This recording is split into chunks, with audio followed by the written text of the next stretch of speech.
Então, bom dia a todos. Bom dia. Que o Mestre Jesus nos envolva na sua paz, na sua bondade. No início do século passado, houve um psiquiatra austríaco de nome Viktor Frankl. Esse psiquiatra trouxe para o seio da psiquiatria moderna um conceito totalmente inovador. Naquela época, aproximadamente a década de 30, a psiquiatria, a medicina como um todo, estava completamente voltada para o reducionismo do ser humano. O ser humano era considerado uma máquina. Portanto, era necessário consertá-lo quando estivesse com algum defeito. No caso, um defeito cerebral, quando uma pessoa, por exemplo, era portadora de uma psicose, como a esquizofrenia, de uma depressão grave, de um transtorno de ansiedade muito intenso.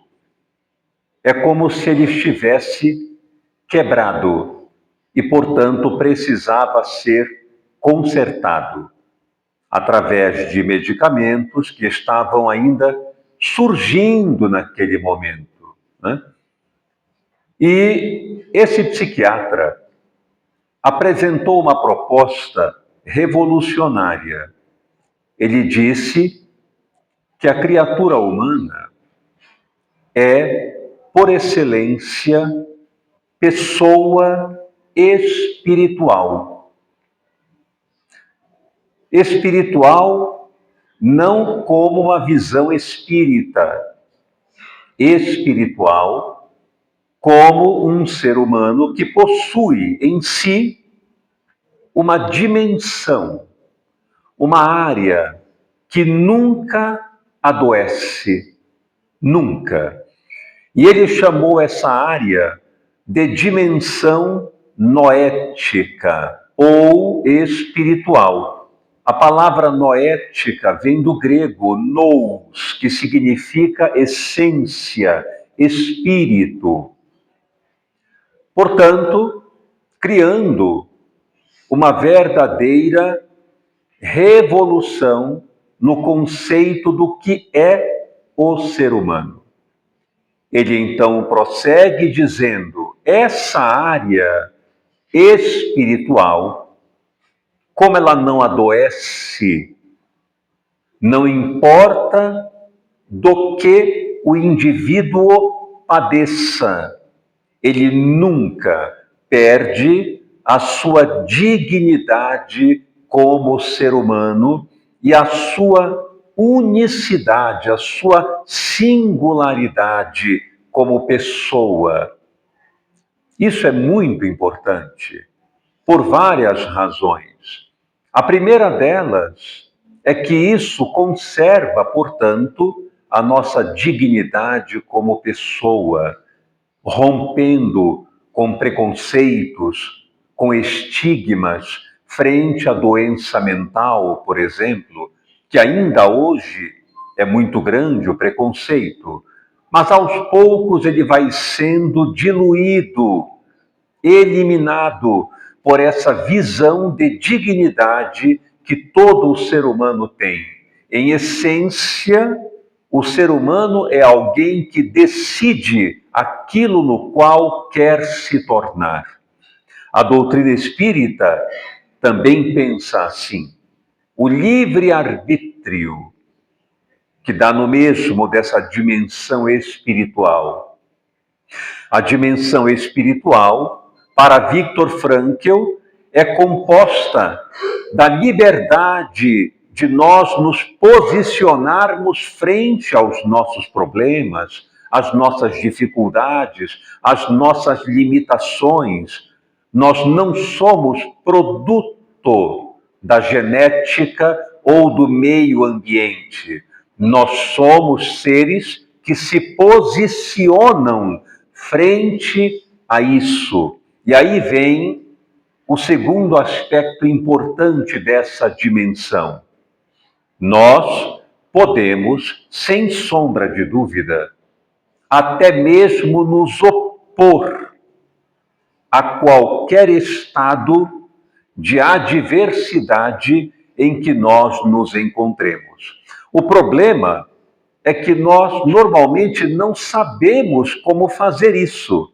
Por isso ele desenvolveu essa psicoterapia, que é chamada de logoterapia, a terapia centrada no sentido da vida ou no espiritual humano, porque esse espiritual pode tomar posição, pode até mesmo se contrapor às adversidades internas ou mesmo externas.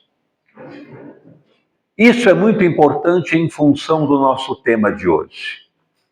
Os maiores adversários do espírito humano. Quais são eles? Vejam que interessante. Os maiores adversários que nós possuímos não estão fora de nós. Não são as adversidades que o mundo provoca em nós. Os maiores adversários estão dentro de nós. Quais são eles? Dois, principalmente, que eu quero mencionar aqui. Um, nossos pensamentos, ideias, interpretações, conceitos, concepções que criamos dentro de nós a respeito de nós mesmos e do mundo à nossa volta. Esse é um grande adversário, um grande problema que nós temos. O modo como pensamos a nosso respeito e a respeito daquilo que nos cerca, seja o que for. Esse é um grande empecilho e vamos já analisá-lo. O segundo distúrbio, digamos assim, problema, embate, a segunda dificuldade que temos que enfrentar são as nossas emoções. As emoções não são adversárias dentro de um nível saudável. Entretanto, quando elas tomam proporções exageradas, passam a nos inibir, a nos comprometer a jornada, a nos fazer adotar comportamentos prejudiciais. E se nós não soubermos regular as nossas emoções a um nível aceitável, compreensível, teremos problemas, teremos dificuldades no campo dos relacionamentos, da vivência pessoal. Portanto, esses dois fatores, o pensamento. E quando eu me refiro a pensamento, insisto nisso, não se trata do pensamento comum, não é? O que eu vou comer hoje? Eu preciso telefonar para o fulano. Não é esse pensamento corriqueiro. É o julgamento que fazemos lá no nosso íntimo sobre nós, as pessoas, o mundo à nossa volta. É esse pensamento mais profundo, causal, que está lá no nosso âmago. É nesse pensamento que eu quero me situar. E eu vou dar um nome para ele, a fim de defini-lo melhor e mostrar aquilo que queremos debater e, naturalmente, tratar. Vamos abordar a questão inicial, portanto, do pensamento. Que nome poderíamos dar para esse problema que nós, seres humanos, temos que aprender a nos posicionar e não sucumbir a ele? O nome que eu dou para essa visão é o pessimismo. Pessimismo é um fenômeno, na atualidade, que campeia no mundo. Hoje há um grande pessimismo. Reparem como isso é verdadeiro. Às vezes a pessoa diz assim: não, mas eu não sou pessimista. Até o momento em que entra em um elevador. Reparem como é verdade. A pessoa entra em um elevador, em seguida entram mais duas pessoas. Então as duas pessoas se posicionam numa ponta do elevador, você ou eu, seja quem for, estamos na outra ponta e o elevador começa a subir. Qual é o primeiro tópico que nós abordamos dentro de um elevador? A negatividade do clima, imediatamente. Logo dizemos: que calor, não? Já começamos a reclamar. Ou então, como está frio. Ou o trânsito. Nunca é uma mensagem otimista. Não é verdadeiro isso? É verdadeiro. Nunca há, normalmente, uma mensagem otimista. É sempre uma queixa de nossa parte. É sempre o apontamento de uma dificuldade. Por que isso? Hábito. O clima é como conhecemos há milênios, mas nós estamos sempre reclamando dele.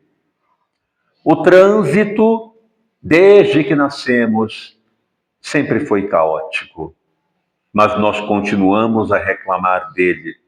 Sabemos como ele é, enfrentamos ele todos os dias, mas há uma necessidade de direcionarmos por hábito a queixa.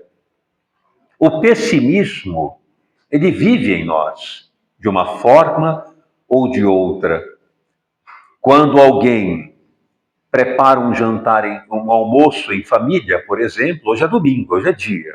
Reparem mais tarde, né? Não estou agourando ninguém, mas é só um alerta, né? Alguém daqui, com certeza uma grande parte, vai para casa, preparar o almoço, sentar em família, conversar, né? E aí começamos a comer. Quem cozinhou pergunta: o que acharam? As pessoas que estão comendo dizem: está uma delícia, adorei esse prato. O que é que a pessoa normalmente diz? Eu acho que faltou sal.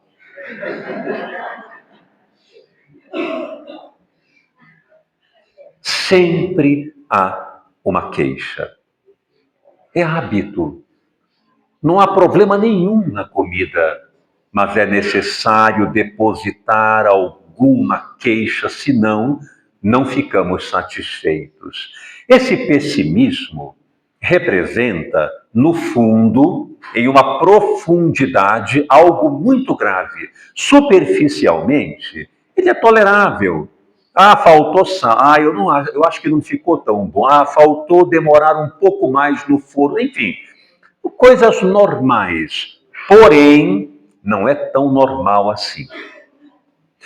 Lá no fundo, representa a nossa visão negativa a respeito do mundo, de nós mesmos, da nossa capacidade, da nossa aceitação perante os outros, da necessidade de aprovação em relação às pessoas. É uma visão negativista, é uma visão pessimista e que nós precisamos imediatamente corrigir. Alguém olha para nós, nos encontrando na rua, no shopping, e diz assim: adorei o seu sapato. Não há dúvida, imediatamente vem o contraponto. Você gostou? Tirei lá do fundo do baú, é tão velho. Sempre vem o hábito da queixa e do pessimismo. Então, essa visão significa o quê? Na proposta deste psiquiatra, Viktor Frankl, ele diz: essa visão de ser humano, muito crítica, é o desconhecimento do que somos em essência como pessoa espiritual. Pessoas livres, voltadas para um profundo objetivo de vida, repletas de potencialidades, de capacidades para realizar o melhor no mundo e ainda não descobriram isso. Preferem viver no recuo, na queixa, na autodepreciação e na crítica em relação ao mundo. Isso traduz, diz ele, um profundo vazio existencial que ainda não percebemos. Não percebemos o nosso lugar no mundo como seres importantíssimos, cada um no seu território de ação. Cada um de nós é um ser incomparável. E vejam, o que mais nós fazemos é nos comparar. Chegamos em um lugar qualquer, logo olhamos, quando entramos, o coração já acelera. Eu acho que eu não vou ficar aqui. Eu não estou me sentindo bem. Já começamos a nos sentir reprovados em nós mesmos ante um lugar que não é ameaça alguma.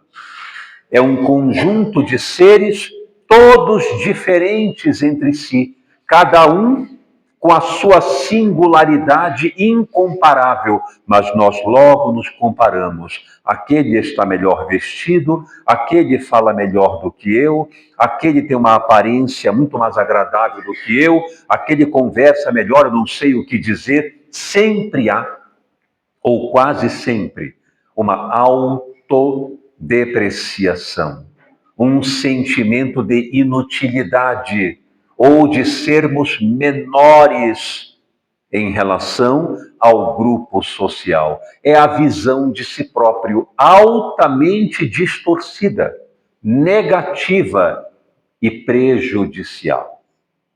Então, essa visão é necessário imediatamente ser modificada. Como?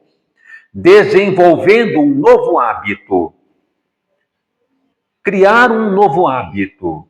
Um hábito de se colocar numa posição de unicidade. Eu não sou melhor nem pior do que ninguém. Eu sou um ser único, diferente de todos. Eu tenho uma história pessoal. Portanto, nunca poderei me comparar a quem quer que seja. E é verdade.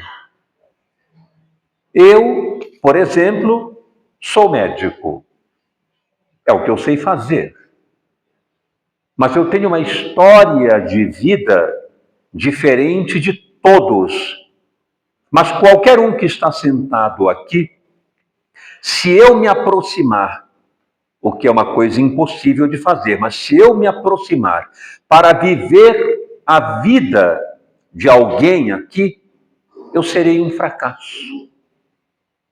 Porque não é a minha história, não é a minha bagagem, não são as minhas possibilidades. Então, se eu tentar viver a vida de quem quer que seja aqui, eu fracassarei.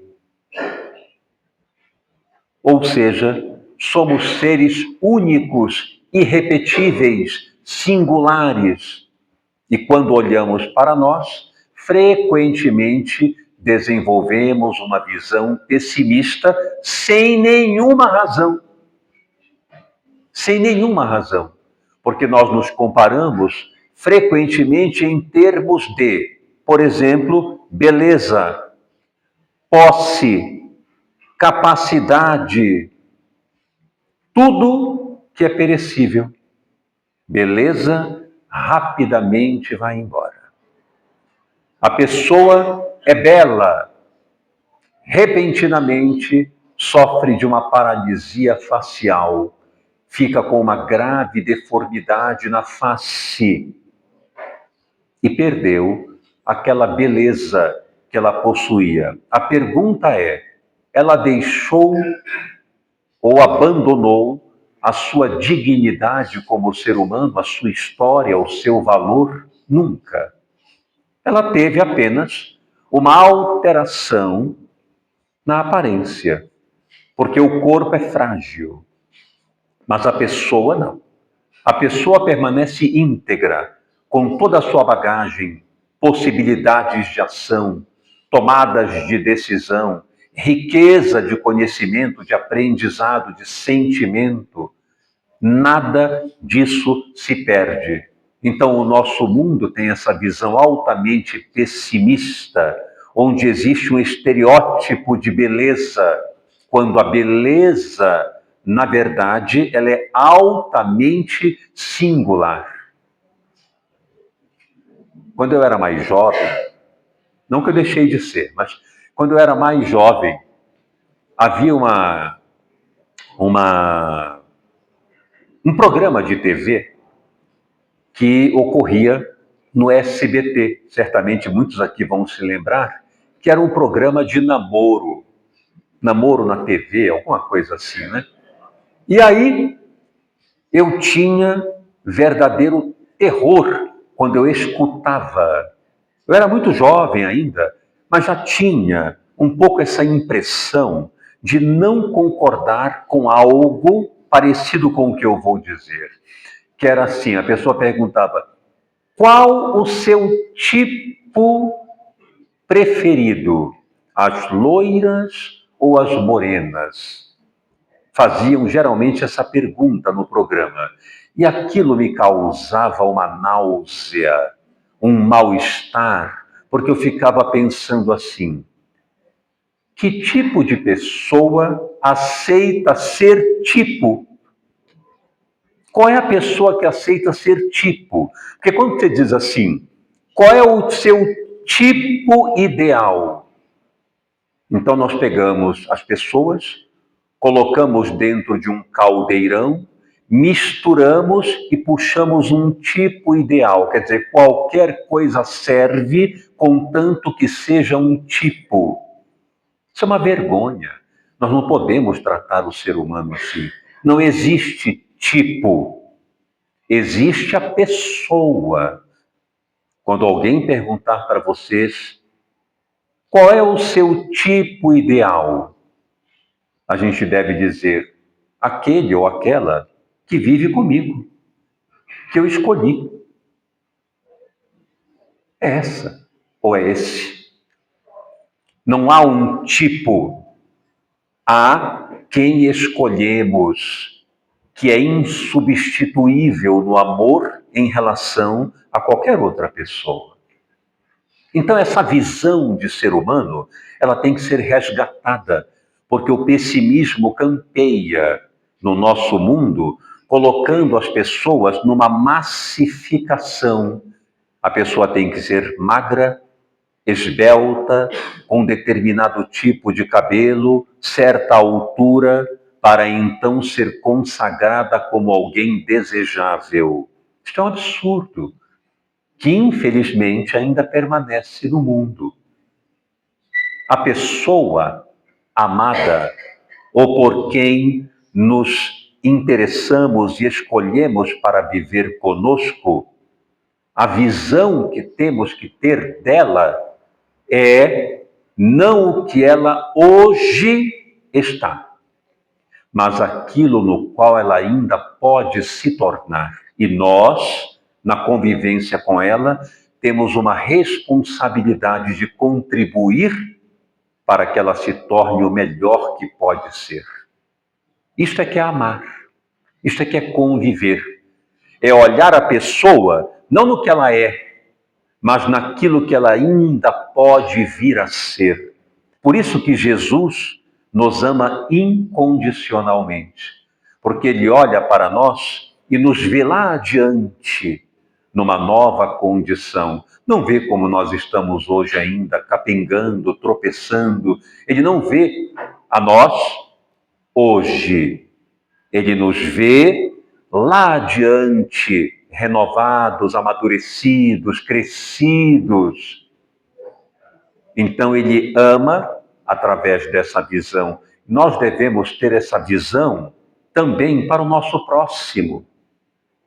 Vejam como é interessante quando alguém, por exemplo, nos diz uma palavra dura, nos ofende, por exemplo, e nós ficamos muito feridos, é natural, compreensível.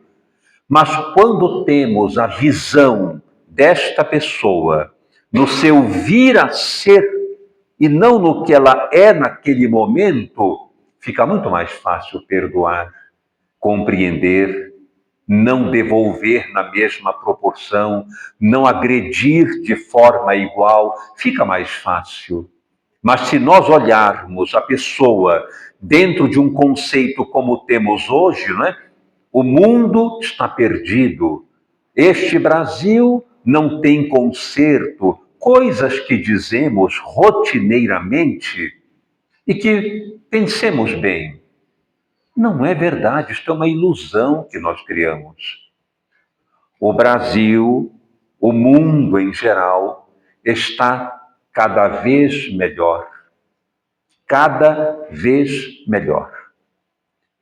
O problema é que a divulgação apresenta, sobretudo, fatos negativos. E nós compramos a ideia. Não adianta mostrar os milhões de criaturas que todos os dias acordam 5:30 da manhã e saem para trabalhar a fim de cuidar das suas famílias. Se nós colocarmos isso na TV, as pessoas desligam. Elas preferem aquilo que gera adrenalina, aquilo que gera atenção curiosa.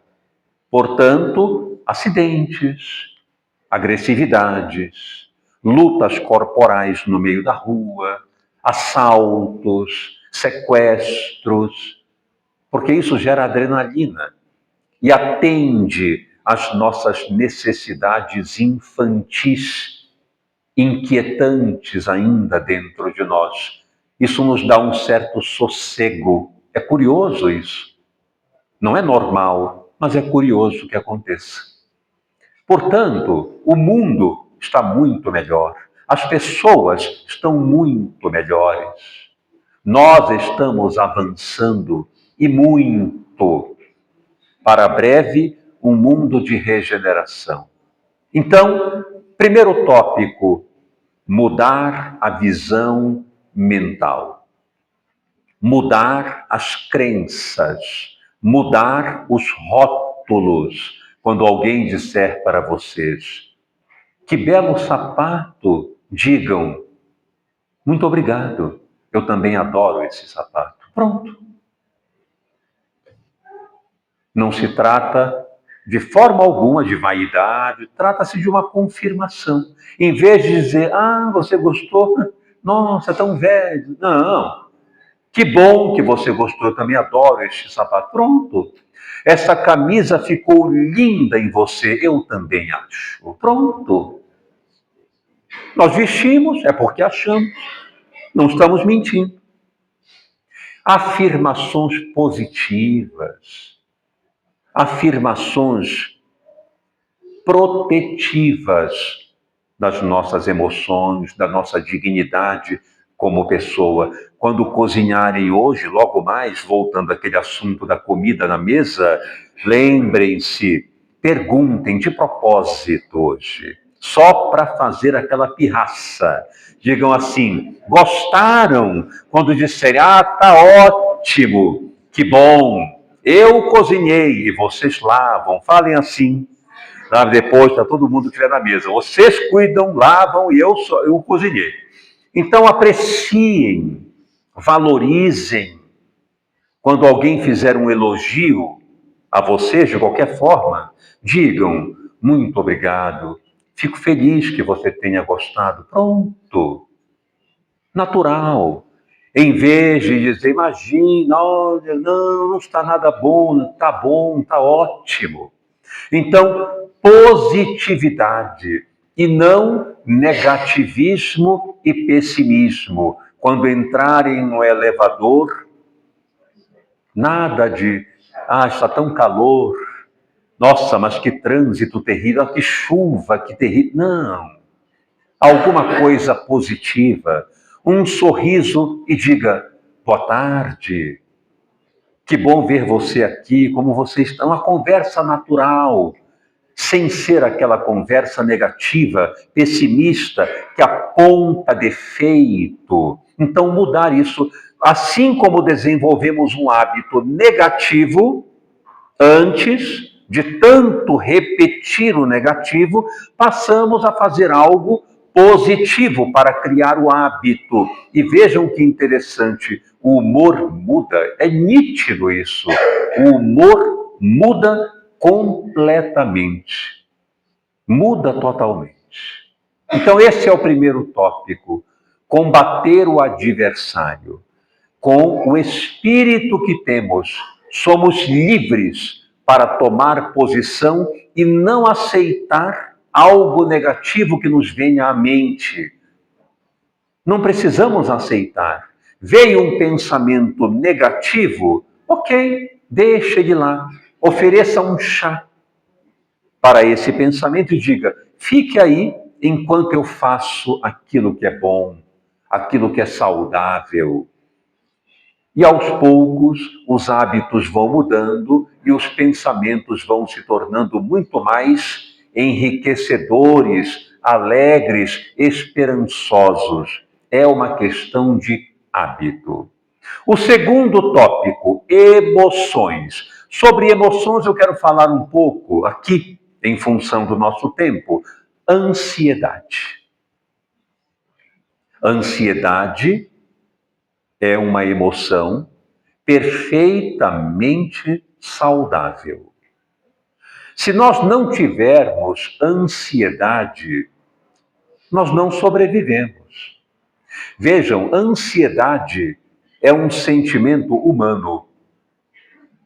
Nenhuma girafa pode experimentar ansiedade. Ela experimenta o medo. Ansiedade, não. Um chimpanzé não pode experimentar ansiedade. Ele tem medo. Medo e ansiedade são duas coisas distintas. Ansiedade é um conjunto de pensamentos, emoções e sensações. Então, para que eu tenha ansiedade, eu tenho que ter uma visão inteligente de algo que me parece uma ameaça.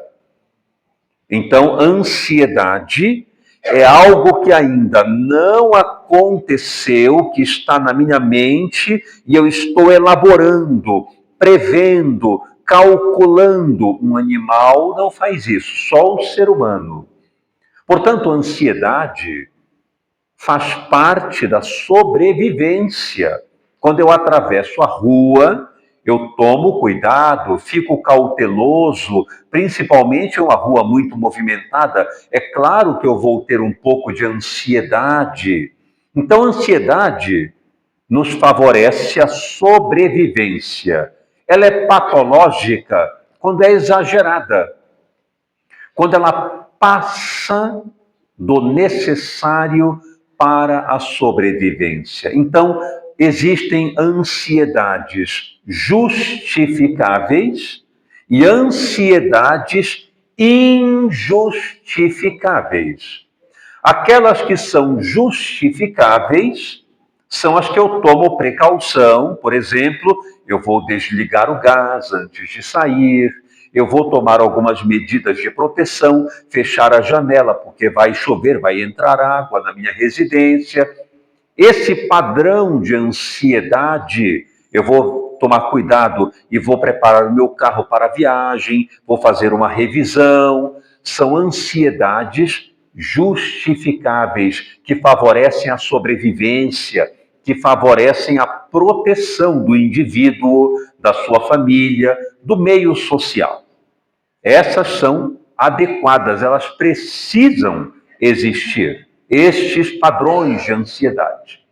Porém, vamos dizer então o seguinte: uma pessoa entra em um metrô, tudo está bem. De repente, o metrô penetra em um túnel e aquela pessoa subitamente pensa: eu não tenho como sair daqui. Eu não estou me sentindo bem. Meu coração está acelerando.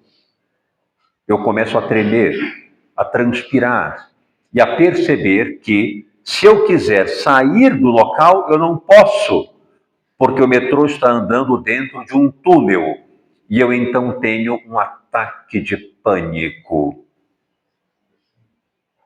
É uma ansiedade exagerada. É uma ansiedade excessiva, porque o metrô é um transporte altamente eficaz, útil, é uma bênção para a humanidade. Nos faz chegar rapidamente em vários lugares, nos ajuda de forma inestimável. Não é uma ameaça, mas a pessoa sente como uma ameaça, ou seja, eu estou aqui dentro, fechada, enclausurada, e eu vou morrer.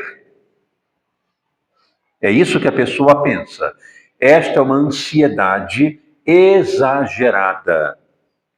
Esse padrão de ansiedade ou emoção perturbadora, ela é paralisante. Sabe por quê? Porque do ponto de vista espiritual, ou seja, de ações espirituais, esse padrão de ansiedade rouba nossas oportunidades. Exemplo, digamos que um de nós aqui tenha um familiar que está doente, internado em um hospital. Este familiar diz assim para um outro: avisa fulano ou fulana que eu internei, eu quero muito vê-lo ou vê-la, né? E nós recebemos essa mensagem. Entretanto, temos transtorno de pânico, ou seja, temos medo de sair à rua, porque se sairmos vamos passar mal, vamos adoecer, vamos ficar numa condição deplorável, vamos ter um ataque cardíaco ali na rua, no metrô, no ônibus. O que é que nós fazemos então? Estamos diante de uma bifurcação existencial. Ou nós aceitamos a ansiedade como ela é, mas em nome do amor visitamos o familiar, ou evitamos o familiar para não experimentar ansiedade. Vejam o dilema existencial, o quanto essas emoções perturbadoras nos tiram das ações sadias no cotidiano. Então, a ansiedade exagerada é algo que nós também temos que aprender a nos contrapor. Jesus deixou isso muito claro durante o Sermão do Monte, dizendo, vejam que interessante como combina muito com o pensamento deste psiquiatra que eu estou trazendo hoje para o conhecimento de vocês. Disse Jesus: Não vos preocupeis com que ireis comer, beber ou vestir, porque vosso Pai sabe do que tendes necessidade. Buscai primeiro o reino de Deus e sua justiça, e tudo vos será dado de acréscimo. E ele conclui: portanto, não vos preocupeis com o dia de amanhã, porque o dia de amanhã cuidará de si mesmo. O que significa isso? Tratamento para ansiosos. Não vos preocupeis com o dia de amanhã. Não se trata aí de não planejar nada, viver no provisório. Hoje não significa isso. Temos que ter planejamento, tudo bem certinho. A questão é, não vos preocupeis com o dia de amanhã, significa não leve o seu pensamento para o futuro, onde as coisas não aconteceram ainda. Volte para o presente, porque o amanhã depende do hoje. Portanto, a pessoa que tem medo, ansiedade, por exemplo, pânico, fobia, seja qual for o nível de ansiedade, o que ela deve fazer para manter uma atividade no mundo produtiva? Vencer o medo. E como é que ela vence o medo? Enfrentando. Vou colocar uma cadeia de eventos aqui para concluirmos. Então, como é que ela vence o medo? Enfrentando o medo. Como é que ela então consegue enfrentar o medo? Só tem uma forma. E é com isso que eu vou finalizar para deixar este gosto para vocês meditarem em casa.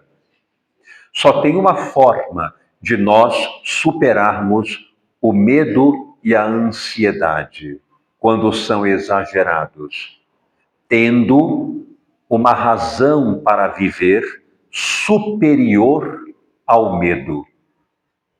Quem não tem isso vive neste mundo apavorado e faz muito pouco, mesmo podendo fazer muito. Porque quem não tem uma razão fundamental para viver, algo que realmente seja um chamado, um ideal, uma tarefa, algo que a pessoa queira construir de si mesma para o mundo, para deixar no mundo em benefício das pessoas, quem não tem essa visão, vive amedrontado, que é o que está acontecendo hoje. Vivemos amedrontados. Uma incerteza quanto ao futuro, o que pode acontecer, em termos em vários setores, setor social, setor político, tantos setores. Vivemos apavorados, numa grande incerteza, mas no fundo é porque estamos aprisionados na ansiedade, em vez de percebermos o que podemos dar de nós para o mundo em termos de amor, afeto, carinho, trabalho, dedicação. Nós podemos fazer muito e estamos esperando demais que venha até nós. Não vai vir. Não vai vir. Neste momento em que vivemos, temos que dar. O momento é de semear, não é de colher, não é de esperar que nos deem de bandeja o que queremos. Isso não vai acontecer. Ainda não é para nós. O que temos que fazer hoje é dar, ver a nossa potencialidade materializada no bem, apesar do medo, apesar da ansiedade. Então digam para a ansiedade, quem tiver muita ansiedade, diga para ela assim: querida, eu vou agir no mundo e dar o melhor de mim naquilo que eu sei fazer, começando no meu lar, depois para fora. Eu vou agir. Se você quiser, você vem comigo e assiste tudo. Se não quiser, é um problema seu, fique onde você achar melhor, mas eu vou com ou sem você e vou agir e vou depositar algo de valor no mundo. É assim que a gente tem que lidar com o nosso medo. Nada deve nos deter, nada deve nos deter. Então, coragem em relação à ansiedade e visão de pessoa e de mundo, positividade. Certeza de que somos únicos e irrepetíveis no mundo e temos muito a oferecer, mesmo que não venha de lá, não tem problema, temos muito a dar. Então, não percamos tempo. Comecemos agora a fazer isso. Muita paz e muito obrigado.